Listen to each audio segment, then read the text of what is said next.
Dans la précédente vidéo, nous avons vu que pour calculer la moyenne, il faut utiliser la fonction moyenne égale moyenne et pour faire le classement, il faut utiliser la fonction rang. Alors, sachez que la fonction moyenne permet juste de déterminer la moyenne arithmétique simple. Et ça ne prévoit pas une fonction pour calculer la moyenne arithmétique pondérée. Il va falloir utiliser les notions que nous connaissons pour la détermination d'une moyenne arithmétique pondérée. Pour calculer une moyenne arithmétique pondérée, on prend l'élément multiplié par le coefficient de pondération divisé par la somme des coefficients. Donc ici, par exemple, ce sera la note en français fois le coefficient, plus la note en anglais fois le coefficient, plus la note en biologie fois le coefficient, plus la note en maths fois le coefficient, divisé par la somme des coefficients. Alors le numérateur me donne donc la somme des produits matière et coefficients.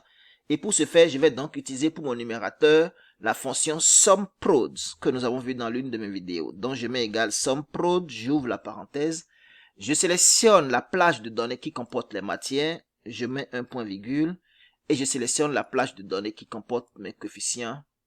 Ça me donne mon numérateur, je ferme la parenthèse.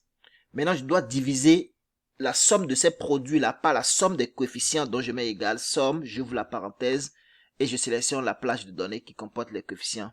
Je ferme ma parenthèse, et j'appuie sur la touche Entrée.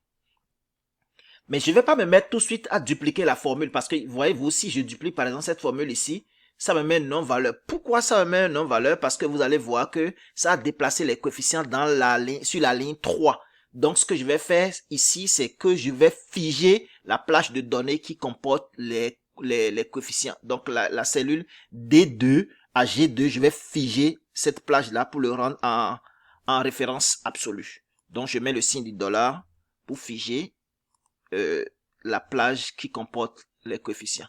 Donc, vous pouvez directement appuyer sur la touche F4 aussi.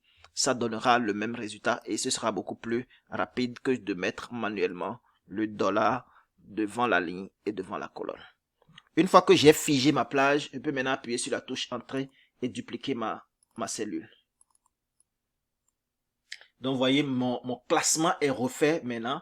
Et puis, je peux trier pour avoir une vue claire sur le classement de la classe. Donc, le premier est là, le deuxième est là.